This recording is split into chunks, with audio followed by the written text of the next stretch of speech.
Take a Ride podcast. I'm your host here, Starks. You can find me on my Twitter handle. It's at Starks_industry. You can also find me on Instagram, OneClosingHero.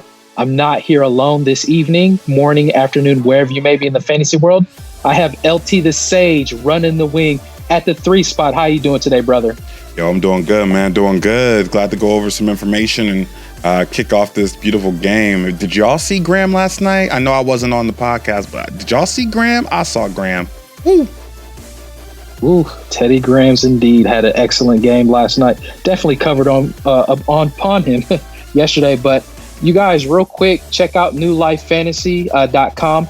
Join the mailing list. Join as a member, so that way, doing that, you could be a part of the listener league that we're going to run.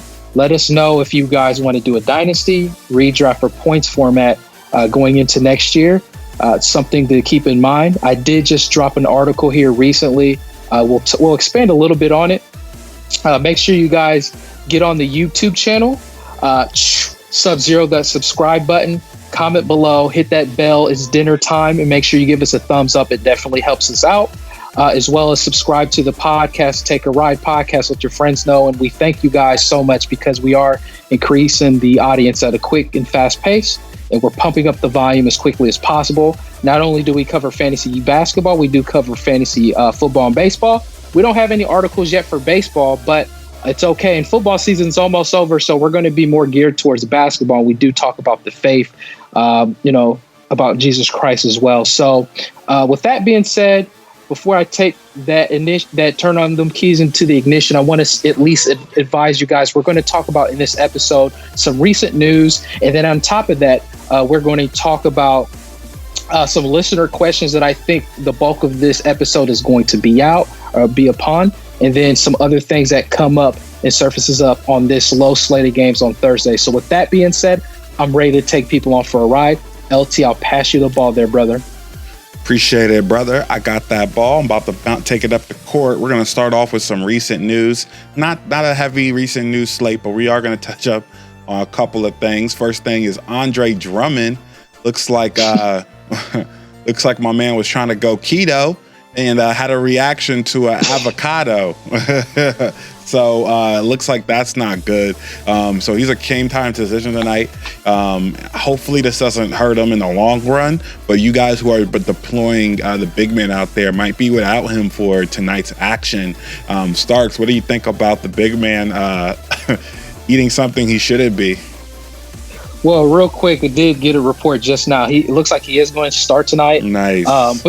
But the avocado, it looked like he had a hitch moment where his ears probably got really big. But no, I think it was the avocado bothered his eye. So he had maybe an allergic reaction around his eye. So I think Hitch from the movie had that issue too. So he'll be fine. But it's an interesting and funny story that populated. But it's good that he's starting. So we don't have to worry about, who you could have did a spot start on in particular. But, that's really all I got for him in particular. So one thing I definitely want to mention, because I actually forgot to put this with us in the recent news, is Mike Conley is out here. He's not playing as well.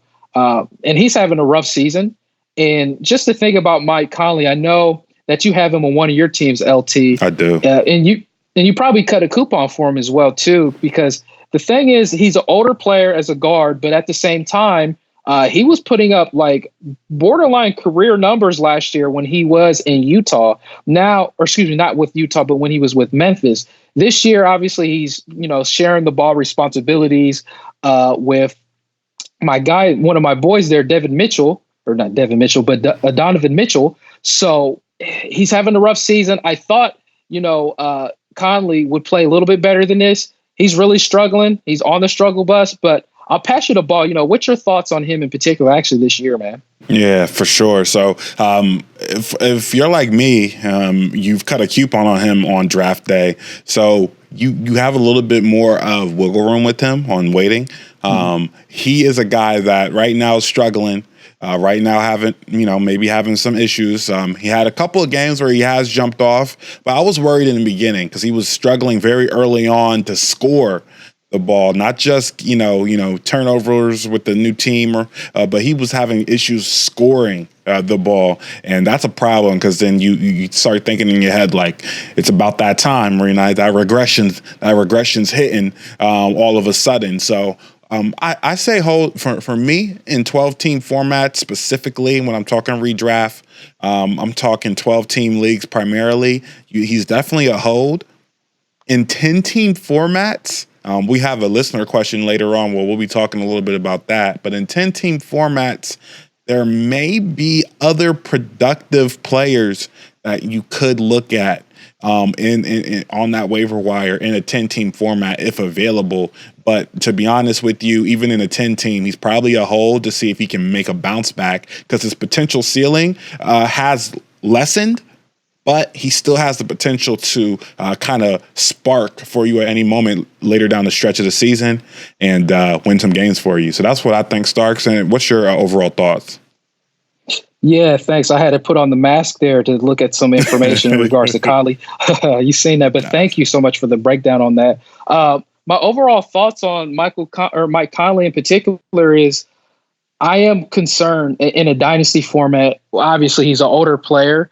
But in the redraft format, I'm kind of honestly, this is where I don't agree with you on in a 12-man league. And just because, it's going to be hard to even try to buy low on him because the thing is with me, from what I'm seeing, his career is not, I wouldn't say it's over, but it's borderline. I'm concerned.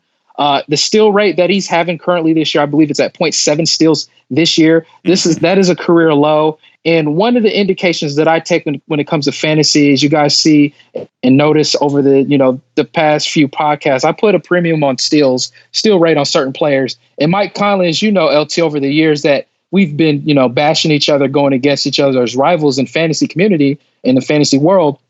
Mike Conley is not the sexiest name or fantasy player, but he's a producer. Mm-hmm. And what we're used to and what we're accustomed to is he would get you those gritty, them hardcore steal stats, and he's not doing it this year. He's taken a massive dip in that production this year versus last year. Obviously, the percentages are down.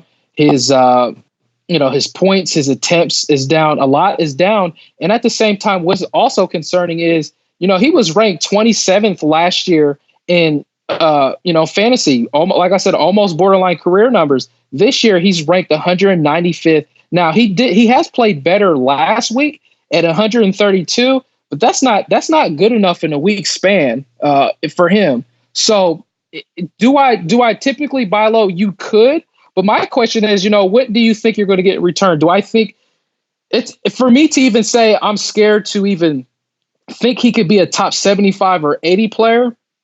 I shouldn't have to question that. That should be easy to say that he'll be better than that. But that is what I am concerned about. I know in a 10-man league, he was probably dropped. And a lot of people right now in the fantasy world is already debating on who am I going to replace him with in a 10-man league. Now, in a 10-man league, it's hard for me to say, but I'm dropping him in a 10-man league. 12-man league, I'm borderline. Dynasty format, you're going to have to bite the bullet. But, that's my overall thoughts on him. And I'll pass you the ball and, the next piece of information there, brother. Yeah, so that's wow, it's crazy. We're talking about maybe the end of Mike Conley here, but that's where we're looking at. Also on to the next, talking about ends. I'm Shumpert was just dropped by the Brooklyn Nets. They just waived him. So that's unfortunate for Mr. Shumpert. I don't know who else is going to pick him up. With depending on what's going on with Rodney Hood, that looks like a season-ending injury for the Blazers. They're going to be in the. They may be able to get an exception, may be able to have an extra spot on their roster here. So that may be someone they pick up just for back-end depth. But Shumpert, to me, his career is pretty much over. Starks, what do you feel about our boy here, Shumpert, and his outlook going forward, man? Oh, what'd you say? I feel nothing for him, honestly. In a fantasy world, he's just not, he doesn't, he was an okay player for fantasy GMs, and he was always more of an NBA player versus a fantasy player. And he's not getting enough time, of course, even on the court. still provide the lucky. Well, I wouldn't say lucky steals. He's supposedly a defender sometimes and a 3-point shooter, but that that we're not going to hold too much time on him. He's just basically not one of the players that you would want to have on your fantasy team. So honestly, if you're in a very deep format, I don't even see him rostered on a 30-man dynasty league, and I'll pass you back the ball there, brother. Yeah, that's pretty much it. That's all. I mean, that's all we got here for recent news. Good call out on the Mike Conley. What we're gonna do now is I'm gonna actually do a direct bounce pass over the Starks to talk about. Oh, you caught it. I saw that. You caught it. You don't catch it all the time, but that time you caught it. I don't. He has a recent article that I took a quick sneak peek at on my lunch break. I mean, not my lunch break, but earlier today when I got home. Devin Booker, go ahead and tell the listeners about this recent write-up on Devin Booker, man.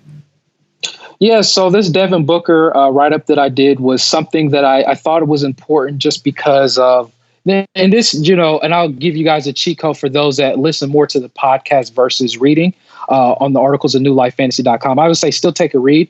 I definitely, if there's work that I put in, I definitely enjoy doing the artwork there when I do articles. But what the breakdown that I have for Devin Booker is kind of like a 3-year outlook on him in particular. And what I wanted to write an article about him is because I think, we're taking him for granted in a sense. It's because we obviously know, and, sharing some of the article here is, obviously he's a young stud still, but what we are getting more focused and gravitating to is Luka Doncic this year. And we have to appreciate what Devin Booker is doing this year. If you could scroll down a little bit there, LT. So about Devin Booker is, we know Phoenix, and I had mentioned before the season started, the mailman for you there, LT. So before the season started, is I thought the Suns might be a little bit of an okay team secretly, or at least better than being a wasteland team, and they have been. They've been. I think they're below 500, but they're close to it. But the beautiful thing about that, and here's a cheat code that I'll share in this article. What if I was to tell you guys that Devin Booker's he was never really positive in the net rating on the court, and I was surprised when I did the research on that in this article.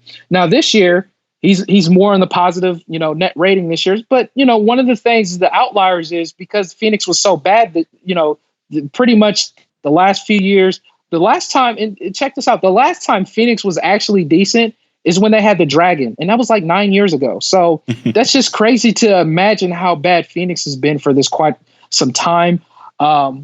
But one thing, like I said, going back to it, Booker, I think it's because obviously we know Luka has taken the biggest steps forward in fantasy.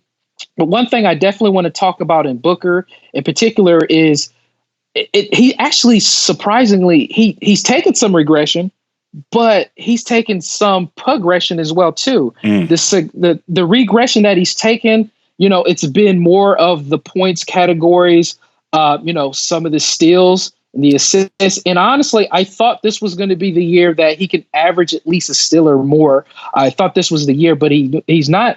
But that's not to put a knock on him. What he's progressing in, he's actually doing well as far as the points, not the points department, but the field goal percentage. And, another thing I'll unlock in this article that I wrote up is as far as guards go, he's shooting over 50% this year. It's not easy for guards to do that, right? When you shoot over 50% in field goal percentage, you're thinking more of the big man stats, right, for the season. Mm-hmm. And that's not an easy thing to do because, as you know, LT, if you're a guard, you're pumping up the volume, and it's easy for you to be a little bit lower in the mid to low 40s percentages. And that's one of the things that stuck out to me that I think we're overlooking in the fantasy community with guards in particular. So I'll just name some guards. We know Ben Simmons is a good field goal percentage shooter.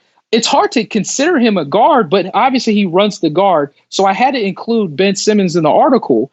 in that sense. And obviously we know Ben Simmons, he shoots a lot around the basket. So that's why his juice is going to be high with the field goal percentage. We know DeMar DeRozan takes a lot of mid-range jumpers, and he's above the 50% range. And guess what? What if I told you could look at it? Curious George Hill is got over 50% this season. And here's another surprising thing that stuck out too, LT, and I think you can agree to this, is Jaylen Brown. Yep. He's over 50% in field goal percentage this year. So do I think it's sustainable? No, but I think that's something that needs to be highlighted on. But, just to get off this article, I just wanted you guys to at least know that I just don't think even though there's some regression, there is progression in Devin Booker. And honestly, Booker is having a career year too.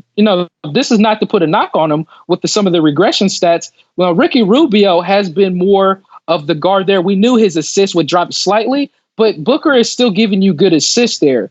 What I thought maybe Booker would get more points because Ayton has been out with the PEDs or whatever, the suspension, but that's okay. But what we're going to appreciate, and I think, like I said, we're overlooking Booker this year because of how well Luka is going, it makes sense. Luka has jumped up over 90 plus spots versus last year. And here's an additional cheat code. Currently, right now, Luka Doncic, he finished that last year. The ADP value was 100. This year, he's at the value close to 6. So I can understand a lot of players being overlooked, but Booker, we just got to make sure that we put a premium on him still too. So I'll pass you back the ball if you want to open up on the next quarter. So you guys definitely check that read out on newlifefantasy.com though. Yeah. That is amazing, Starks. I love this. I love it. Devin Booker, he is someone that has been forgotten, right? He was kind of Luka before Luka was Luka, as far as two guards are concerned. The next coming of two guards who does Harden pass his torch to. We gotta take a look at these next upcoming guys, and Devin Booker is one of them for sure. But going into the next quarter here on this podcast, we're going to be talking about trades, and specifically, I'm going to be touching up on the potential trade of Kevin Love. And Kevin Love, yes, to Paris with Love, from Paris with Love, exactly.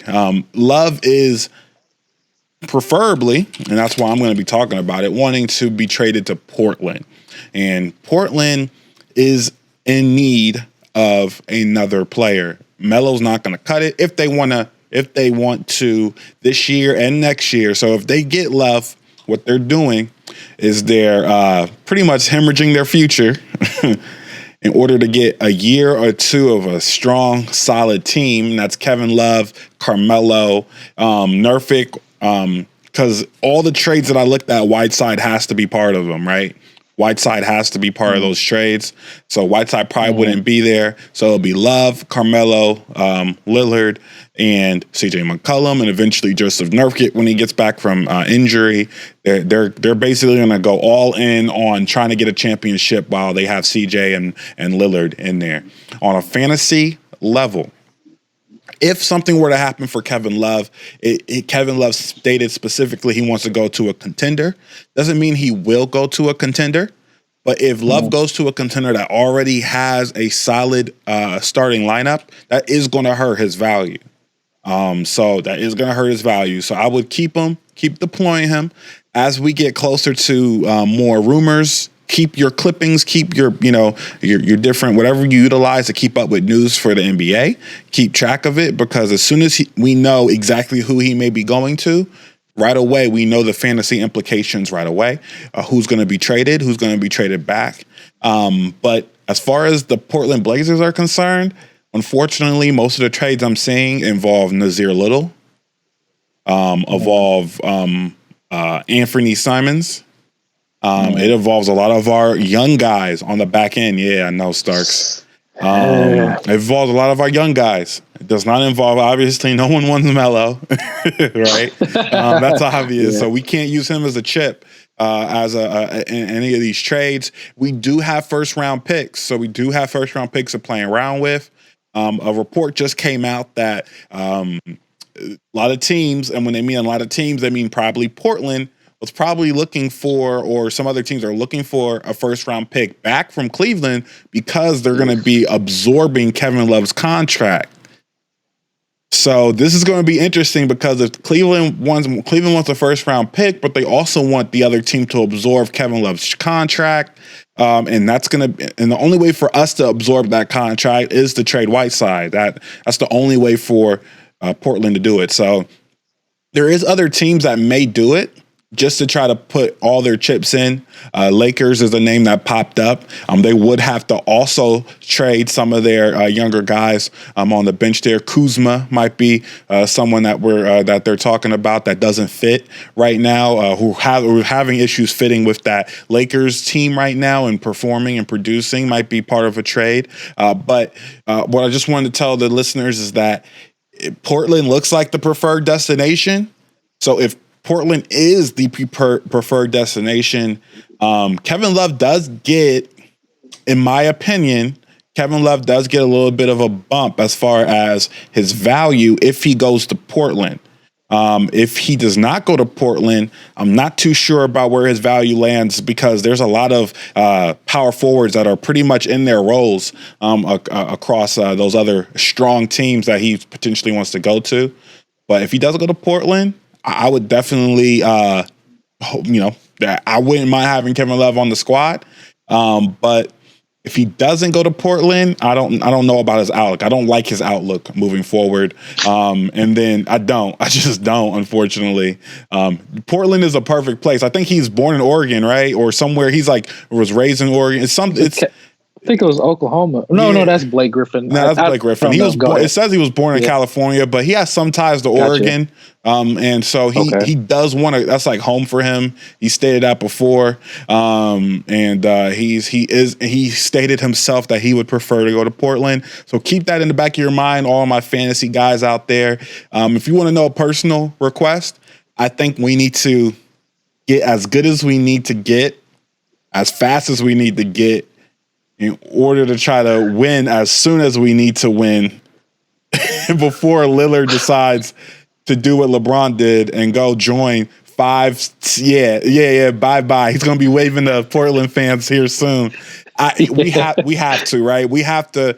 I feel like this is the move. I understand we don't want to hemorrhage our future, but when are you going to have this many good players? I think the time is now. So I'm going to go ahead and move it over to you, Starks. I went on my ISO. That's my ISO rant for today. What do you feel, man? Oh, that was really good ISO there, brother. Oh, I appreciate it, man. Ooh, so you touched up on a lot of good things, and I'll try to condense it as much as possible. But one of the key factors that you had mentioned that sticks out to me, like a needle to my side, is, for someone to basically, so Cleveland, from my understanding that report you had mentioned, Cleveland has to, from with teams, they basically want them to give up a first round pick to give up Love with that contract, right? Something of that nature. Yep. And I'll be honest, that's a tough pill to swallow, man. I'll be honest. But the thing is, and I don't want to hurt your feelings, because there's a lot of Portland fans out there. It's crazy. I thought, me and you rivals for years, and I know you was one of the strongest Portland backers for a while. And, as time progressed, and I was just there's so many Portland fans out there, but I just don't. I'll say this. I will be shocked if Kevin Love goes to Portland. I know there's a lot of rumors. I know there's a lot of hearsay that there's a likelihood of going there. But I just always look at, when you hear about where a player may go, it always seems like you get the rug pulled up under your feet. It seems like it's going to happen all the time, right?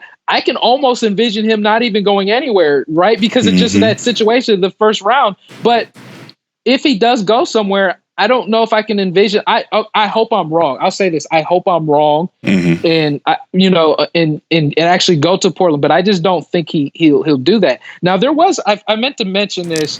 I'm kind of paraphrasing, but I did actually have a listener question in regards to that. Okay. Larry Nance, kind of tying with this. Larry Nance, I think the guy was should I hold on to Larry Nance in hopes of Kevin Love being moved. And he also said, Kevin Love going to Portland, is that going to change the team's dynamic in Portland? I'll be honest. I know you might think it might improve the team a little bit, but I don't think it changes the dynamic of the team massively. Mm-hmm. But I'll say this to the listener real quick as well, to the Larry Nance. I always say, like, I wouldn't just hold and hope for and pray for rain, because if he gets traded, who are they going to get in return? That could damage Larry Nance's value. So I wouldn't hold on to hope to that all the time. So just be a progressive and aggressive as far as act like if it's not going to potentially happen. Now, I understand you want to be the first person out there to make that opportunity and chance, but sometimes the risk that you take, you just got to be careful on it. But going back to this situation, how you broke this down with Kevin Love, if Portland was to be able to pull this trigger, and it's funny, you remember, LT, like literally a couple episodes ago, we were talking about Damian Lillard, like, do we see him in a different uniform in a few years, man? Right? It's like it's almost like now or never, right? But I don't know. Is it the right thing to cast their chips in? I mean, potentially, I guess you could say maybe, right? Because it's Lillard. He's at his age. And I think it warrants it because he deserves it, right?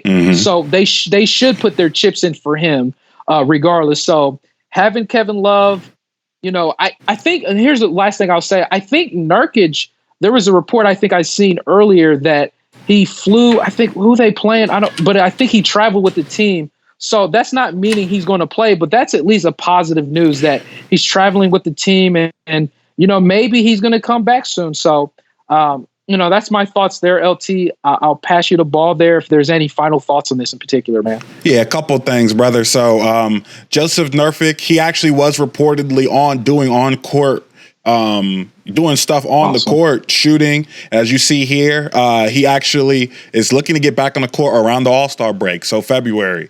But that's nice. That is when he's targeting his return. So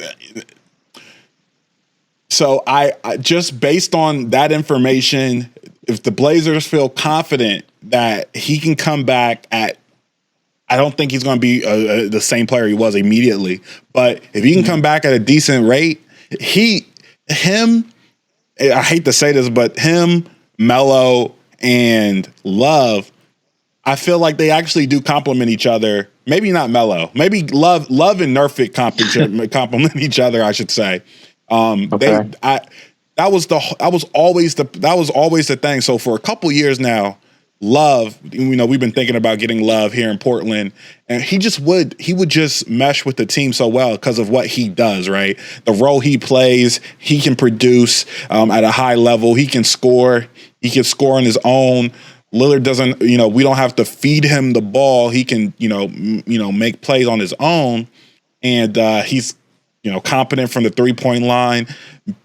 Probably will be the most automatic, other than Rodney Hood, right? Rodney Hood was playing really well before he got hurt. Yeah, that sucks, man. Yeah, man. I mean, that was the original thought, right? Love and Rodney Hood, not so much. And he was shooting the ball over 50% too this year, but that's crazy. Exactly. So, unfortunately, we're stuck with Melo probably at the 3 if we can do this. But I mean, that's not the worst thing you can see. But yeah, the thing it was always Love and Nurkic. They would play well together. And I think a lot of people don't understand how well Nurkic was playing before he got hurt. I think a lot of people forget because it was a while ago, but he was playing at a high level at the center position before he got hurt.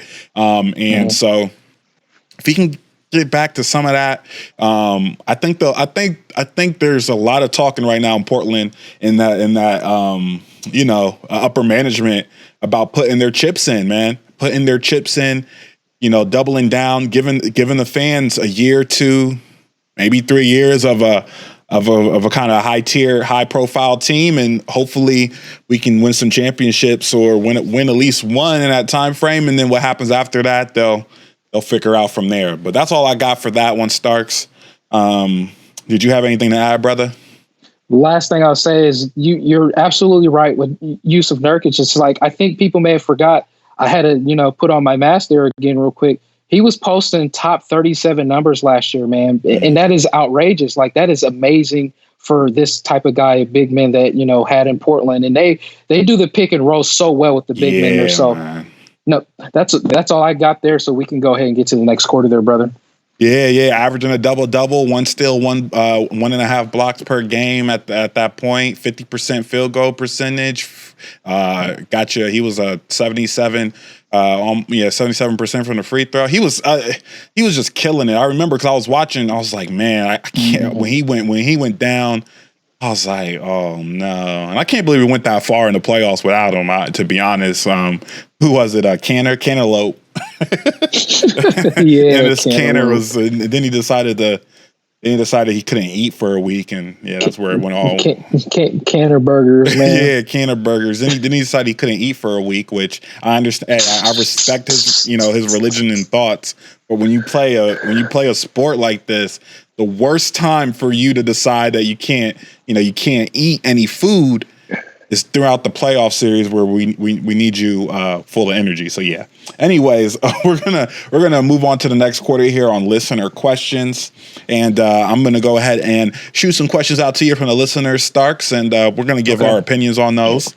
The first question is about Chris Dunn. I believe the steel artist himself. Am I right? So I don't know what to do with him. I don't know why. Should I continue to deploy him in 12-man leagues? I'm a steal the ball right here. Oh. Yeah, no. You don't. I mean, not no. Yes, you should continue to deploy him in 12-man leagues. Listen, I used to be the same way, listener, as well. He's not right. It's not a sexy guy, right? You're looking at those you're looking at the points totals. You're looking at what he's providing, maybe maybe assists, right? Maybe his assist levels aren't high, but my guy, man, he is top 5 still in steals in the league, and not just on his team or in the East Coast and in the league.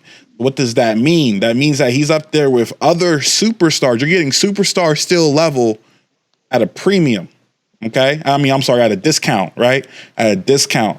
So continue to deploy him for what he is. He's a steals expert. Now, if you have Jimmy Butler, Ben Simmons, if you have these guys on your team already and you can afford to let go someone who's providing you top 5, top 10 steals probably per game per game, by all means, drop him.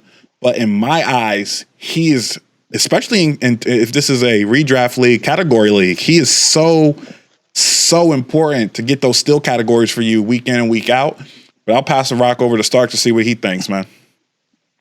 Yeah, I think, unfortunately, we agree here. I will say this again. So he wasn't starting, obviously, in the beginning of the year. He's getting those steals. He's averaging 2, I believe, this season currently. And the last week, as you guys know, he just got the starting job.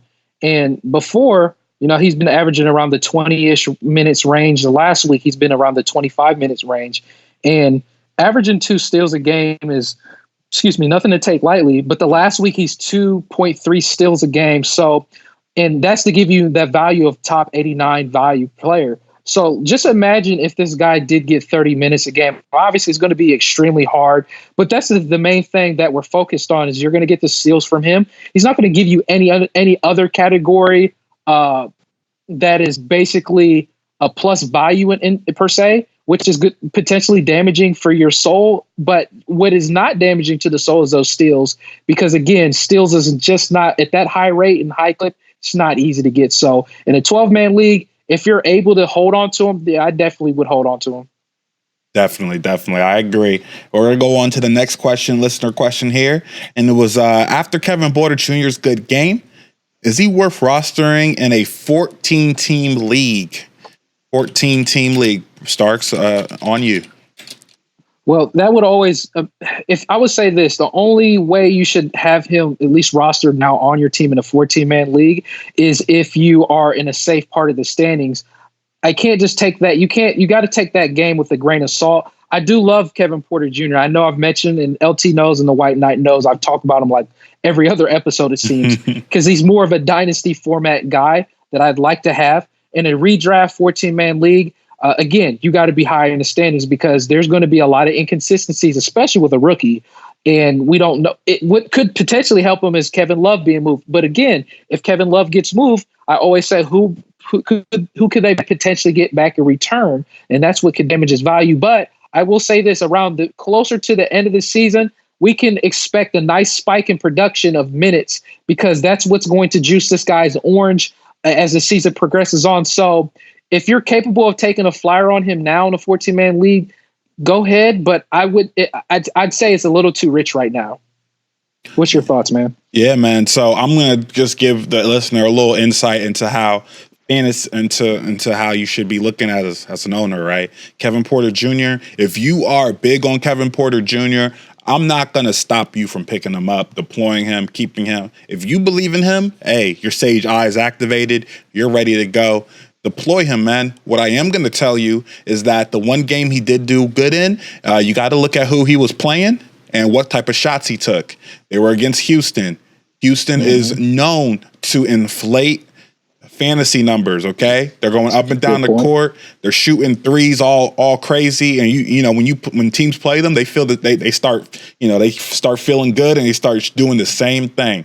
He shot 9 attempts from the three. I don't see him attempting 5 attempts in the last 10 or so games. He hasn't even attempted 5 threes. So is that something that he needs to do more? Maybe, but until he consistently starts shooting a high amount of threes on a regular time at a regular level, then I find this game to be an outlier.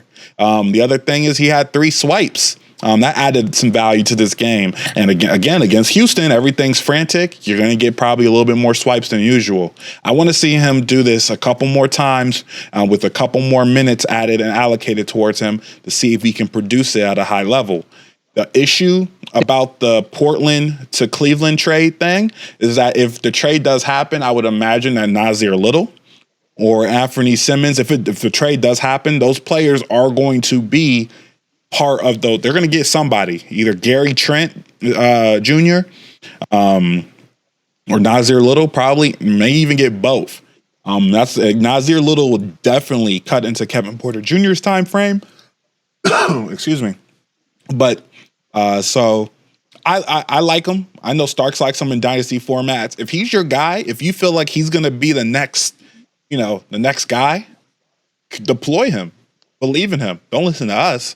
But on as far as whether you should, if you want my opinion, I don't think so. Not yet. Not until we see some more from him. But that's all I got. You got anything else, Starks?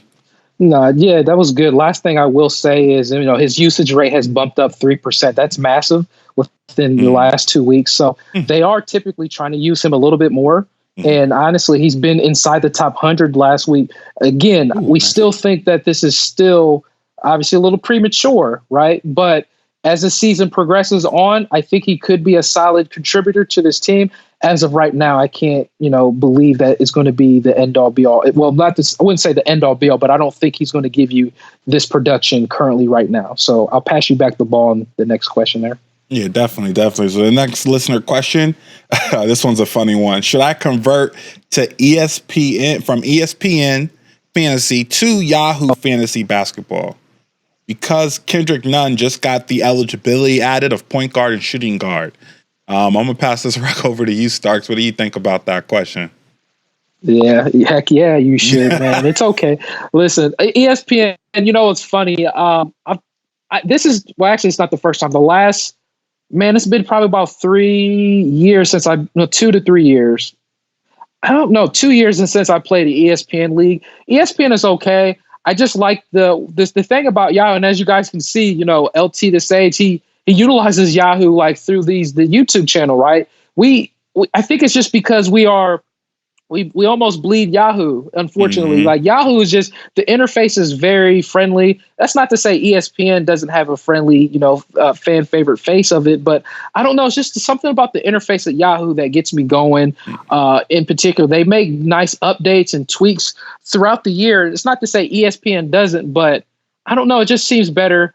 But it's okay. It's okay to still, if you want to still do ESPN leagues, then go for it. But if you prefer Yahoo, then go for that too. But for me, I actually like Yahoo. And if you were to ask me to say, should I just go ahead and make that leap of faith on Yahoo, then I would. But I'll pass you the ball. What about you there, LT? You already know what I feel like.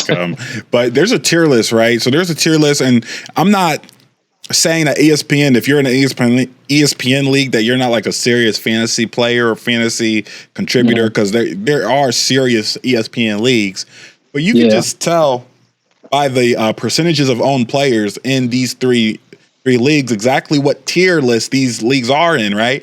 ESPN, probably more of your casual fantasy basketball players. They're not going in for the, sometimes those percentages when we think about players owned, usually at the lower portion. And then you look at Yahoo, they usually, they do have some people like us, early adopters to those trends and the fantasy waves. And then you have Fantrax. Fantrax is Fantrax is usually your elite. You're talking about people that are picking up players right away. They're riding the waves. Those percentages are always higher on players we're talking about, right? That's real. That's just the way it is. So if you're on ESPN and you start realizing, like, man, that's a good thing. It means you're evolving, brother.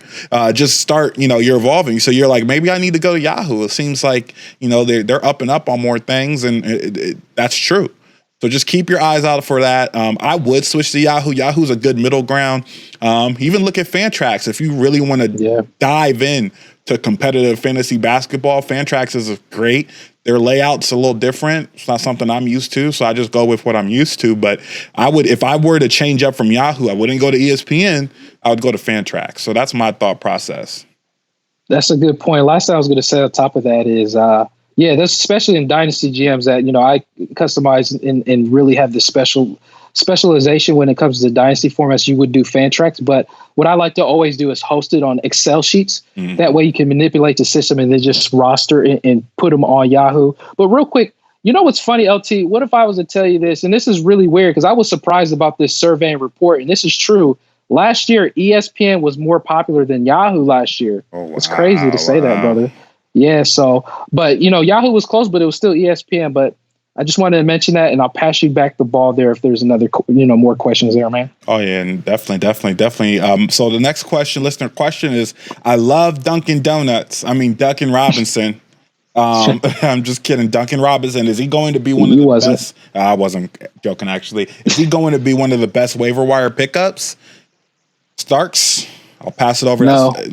Yeah, I was going to say, no. And why is that, Starks? Why is that? Because we know what's about to come out my mouth, right? I do. That's why I'm trying to give you a layup, an alley-oop, man. All right, thank you. Devontae Graham, Kendrick Nunn. I could just say those names. There's more players, but no, Duncan Robinson. Just to be fair, like, he's a good waiver wire ad for sure. I know Jacob has talked about him in his streaming articles that you guys should check out on newlifefantasy.com. He's getting those. He's pumping up the volume when it comes to 3-point shots.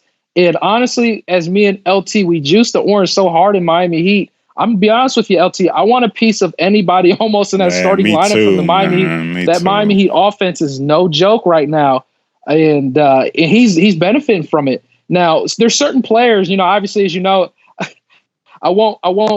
Actually, we're recording while reports are coming out, and Jamal Murray is going to, after that trunk injury. It looks like he's available to play. Okay, good. This game, and then Millsap is available to play too. But I don't want to segue to you to vent, and maybe I'll just go ahead and do it just real quick. Duncan Robinson, he could be a product of the offense right now. Kind of like reminds of your boy Draymond Green, right? You say he only does well because he's on Golden State. But obviously, we know Robinson is nothing. They're not even the same, or not even close. Similar players. so many, very different players. But I just wanted to take that quick shot because I know you're not a fan of Draymond. But no, as far as Duncan Robinson, he's not the best pickup, but he's definitely a good pickup. I'll pass you the ball. What's your thoughts on Robinson? Yeah, the reason why I thought that question was funny is because his teammate on the same team is actually a better waiver wire his teammate. But that just explains to you how good the Heat have been, right? No one expected them to play this well. There's multiple people on that team, waiver wire ads, right, that are killing it. Mm-hmm. The main guy, Tyler Herro, he may not even be the top. He may be second, maybe, as far as, that point guard rotation. But you got a lot of these other guys, man, that are coming in, waiver wire ads that are producing at a high clip.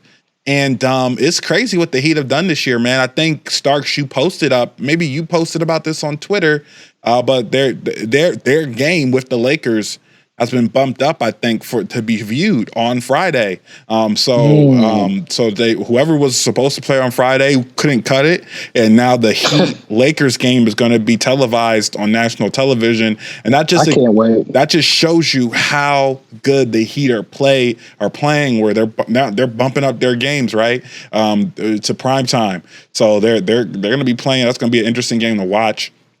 But I went off on a little bit of a tangent there. Duncan Robinson, he doesn't remind me of, but him and Bertans from Washington Wizards, they remind me of each other. You know what? They kind of feed off of some of the other players like Butler, Beal. They feed off those guys, and they just shoot threes. They're so good at what they're doing and what they do. If they're hot, they're hot.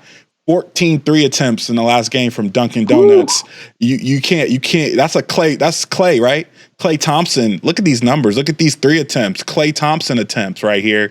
You love to see it. And if he can play that role for the Heat, that explains why they're doing so well. So, but that's, I'll go ahead and end it there on my man Duncan Hines. All right. So next question. Ooh, this is an interesting one, Starks.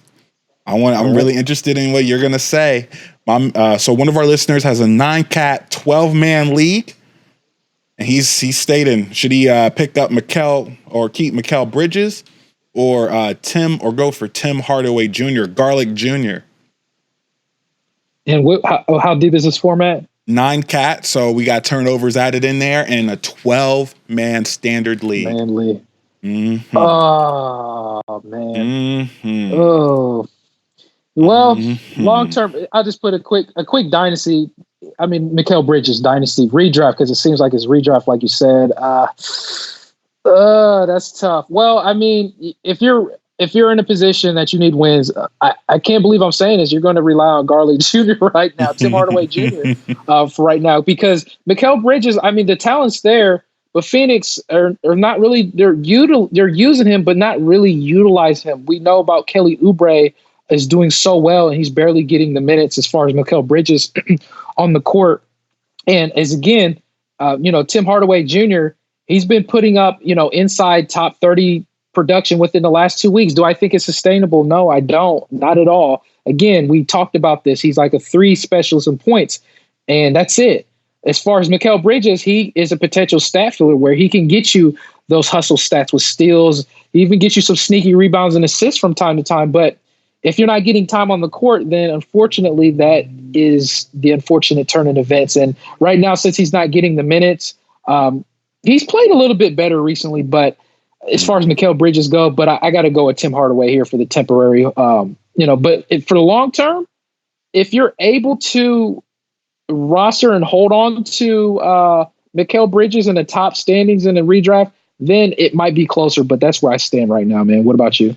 Yeah, we're going to agree on these questions here. You're definitely going with Garlic Jr., Tim Hardaway Jr. And the reason why, in my book, you're going with Tim Hardaway Jr. is that Mikal Bridges, not saying this is a direct effect, but I expected him to do better since Ayton was out. I expected him to get more production, take more shots. Even if he bumps up his shots, 2 to 3 more shots a game is big, right? In a fantasy perspective, that's the difference between 6 points, 0 points. That's a difference between maybe staying on the court if you're doing well, to catch fire, to produce more, to get some steals. Getting 3 to 4 more shots up because someone's out is a huge deal in fantasy perspective, and he hasn't really been doing that. His field goal attempts have been staying steady, and he'll have his outlier games here where he did play 30 minutes, had 12 attempts, and if he can do that on a consistent basis, then I'm all for Mikal Bridges. But he's just unfortunately, when Aiden comes back, I don't think they're going to deploy him that much and be looking to him to produce at a high level. And Tim Hardaway Jr., if I don't remember correctly, Starks, Tim Hardaway, Garlic Jr. guy, he's starting, isn't he? Isn't he starting? Yeah.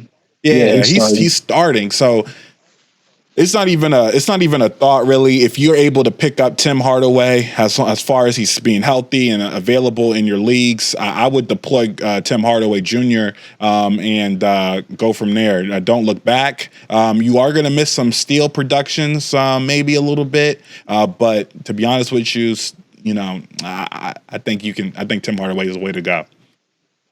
Nice. Yeah, that's it. I mean, do you have any other listener questions there, bro? We got the big finale, man. Okay. We got the big finale. So this is the last listener question, but it's the big finale. To you, Starks, do you drop Blake Griffin or these three players? Yeah. Will Barton, DeJounte Murray, or OG, I'm guessing Anunoby. I guess Anunoby is who we're talking about here, OG. Well, hold on. In a 10-man league. 10-man league. Or just trust Blake Griffin in a 10-man the rest of the way. Yeah, this had to be a 10-man league. There's no way you're dropping Blake, but this is an interesting situation. I'm going to do a give and go and put you on the spot. LT, what do you do here, brother? The give and go. All right. I love the give and go. So I'm going to let the listeners in on a little secret here. A little secret, right? I'm actually a secret closet Blake Griffin fan. I don't know if you guys didn't know this, but I am a secret closet Blake Griffin fan. And his last two games, his last game wasn't that great, right? But I do not believe that you make this move for any of these guys, because there's two potentials here. The first potential is that Blake Griffin is still going to be producing similarly to Will Barton, right? I think Will Barton has been killing it. I understand it, listener. I know OG Anunoby, he's kind of relegated to where I thought he would be at. So he's back down to earth. He started off high. Everybody's healthy now. Serge Ibaka's back. Cool, right? But Blake Griffin, he's playing. Listen, what we have to understand about fantasy is that Blake Griffin isn't playing like Blake Griffin of old, but he's still playing decent as far as fantasy terms, right? His averages this year are 18.2, 4.9, 5 rebounds, 3.3 assists. Who are you out of these three guys? What are these three guys giving you that he's not producing at his current level, right? And we know he can play better.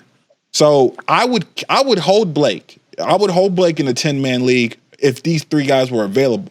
The only person that I would even think about dropping him for would be Will Barton. And if you feel like Will Barton gives you, I can't believe I'm saying this, gives you a little bit better consistency than Blake, then go over to Will, because I know what Will's been doing. I know what Barton's been doing, and he's been killing it. I get it. Look, I'm looking at you right in your eyes. I get it. But you have to stick in a 10-man league, a league full of stacked teams and teams with superstars on there. You have to stick with Blake and hope that he produces at a little bit higher clip than he is on those secondary stats, because he's scoring enough, but he's just not putting up those rebounds, with steals and percentages like he used to. So hopefully he can get that together. But I'll go ahead and pass the rock over to you, Starks. I think we might finally disagree with each other here. Yeah. Yeah. We absolutely. I'm glad we finally came to a disagreement here, rivals. So, as you know, I had wrote an article about actually Blake Griffin and his regression as well. And I think it's real. Now, to be, fair to Blake Griffin, there, like you said, there's better days to come. Yeah. This is where, typically I'm not a player or I'm not a coach or a GM that's prisoner of a moment on certain players in particular when it comes to fantasy, because I like the longevity and I like consistency, just like Jacob. But at the same time, I'm not that conservative. Like, we could talk about Troy, for instance, the most conservative coach of them all, right? But for me, in a 10-man league, for those type of players that is available and out there in out there in the waiver wire, before I make my decision on who I would pick, the regression is just so real with Blake Griffin. Now, I know I'll at least, give you guys a quick numbers here. Now, he's shooting under 40% right now this year. I think he's like 39%. That is just straight poor. Like, it almost reminds me of, if you guys remember years ago, what was this guard's name? Was it Darren Williams for the Nets? Like, oh man, yeah. You remember him? Yeah, like he was so good, but his field goal percentage was always putrid, right? Or like Brandon Jennings, he was so good, but his field goal percentage is putrid, right? But Blake Griffin is a big man, and him shooting like this at 39% is really a sad thing to see. Now, do I expect it to go up? Yeah, absolutely, right? I do believe it to come up. His rebound rate has dipped this year. His assist is. I could go on and on the regression that he's doing. We know the regression would happen with rebounds because you're playing next to Drummond, but his rebounds took another step down. So I am concerned. And even in the redraft league, I am concerned. And honestly, I know this last game was a real poor outing, and that's more of an outlier. But what's not an outlier is I just don't think he's that. And it's funny because you said you were like a secret closet guy, or something like that for Blake Griffin. I still like Blake Griffin, man. I never knew that you was a Blake Griffin fan. You like him. He's okay, but I think this is the year that expected, like in the redraft. Okay, so I'm gonna stop beating around the bush and stop dancing. The person that I would pick instead, I'm in a 10-man league. For those three players that's available, you know who I would actually drop him for OG Anunoby there, man. Okay. Now, I think, OG's been inside the top 60 currently this year, and we know what we're going to get from him, the defensive stats, and other potential stats behind it. And, the steal rate that he's have, 1.3, and he's getting a block, right? And is he averaging a 3? He's a 1-1 threat player this year. This is the type of player that, unfortunately, we expected Triple J to be, but at the same time to score more points. Now, that's not to say he's better than Triple J. I'm not saying that, but he's averaging a 1-1, and that's not easy to do in fantasy, right? He's giving you a 3-point, at least averaging a 3-point, averaging at least a steal and a block. That's amazing. And like you had said, LT, he's getting the minutes as you focus really hard on Toronto, and I think that's good. Because what you specialize in, you like to talk about the dynamics of teams, and I think that's important, LT. That's a nice sage eye that you utilize that, because Toronto, as you had mentioned, they don't have a lot of players that they run through the rotation. It's really tight, and that's why Norman Powell, like you and Jacob talk about, is doing well this season. But OG is still a cog in that offense, and although he's been inconsistent at times, he's still giving you the nice values. So in a redraft format, I know it's hard to stomach to just drop Blake Griffin to replace him for OG, because we know what Blake Griffin is and what he could be. But I rather take OG in that standpoint, man. So that's where we're going to be different. And it's hard and of course, it's not easy for me to say to drop Blake, but in a 10-man league, it's easy for me to say I'm dropping him from OG. That's where I stand there. Any final thoughts, man? No, man, I'm with you. The one thing I will say is that if you're struggling on percentages, if one of your weak points in this league, it's a category league. If it's a points league, I don't know. I might still stick with Blake. But if it's a category league and you're struggling in percentages, yes, drop Blake. Blake is your problem. Look at Starks. He's gave you a cheat code there. Less than 40% from his field goal percentage, Blake is. And OG Anunoby is coming in over 50% with his production where it's at on the season. He's shooting over 50%. He doesn't hurt you there. He actually adds to your percentages. So if that's something if you're constantly getting beat in that category each week, yes, that might be a thing you need to fix up real quick. And just real quick before we move on to our clutch shots here, let me check Will Barton's percentage. I think he is shooting. Yeah, Will Barton's shooting 45%, 46% on the year. So yeah, OG Anunoby, if your percentages are what's hurting you, OG, he'll make it better. He'll make you feel all good inside. So I'll pass the rock over to you, Starks, for clutch shots, man. Yeah, and actually, final thoughts before we get to the clutch shots is Like you said, points, and I could kind of see it your way too when it comes to points, because Blake Griffin would be more tailored for points because he's scoring a little bit more points than OG as well too. So I think I'm just still going to take the youth even in the redraft format for OG. But yeah, we'll start getting to the clutch shots. Before I get to the clutch shot, again, you guys make sure you check out newlifefantasy.com. Join the mailing list. Join as a member. Join, and actually, real quick, we're having a listener league running, or we will have a listener league running. So let us know. Shoot us, a message and email us, or you can basically message us. And if you're interested, we definitely get that ball rolling, and let us know what type of league you want to do. This will be one of my last leagues, but it's going to be a fun one. Some originals with the rival, with me and LT is going to be some fun activities going on. But make sure you guys, whenever an article is released, join in the mailing list. You guys will be notified. And real quick, the White Knight, Silent Night, Jacob just wrote here yesterday.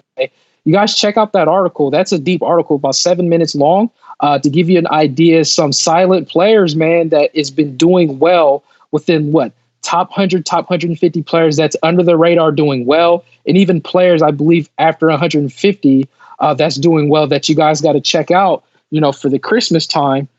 That's something that you definitely got to look at. It's really helpful to take these guys that are under the radar, because what helps you in fantasy is to get those gems, as LT would say, those diamond erupts, as he would also say, to help you to get that boost in fantasy. That's really important.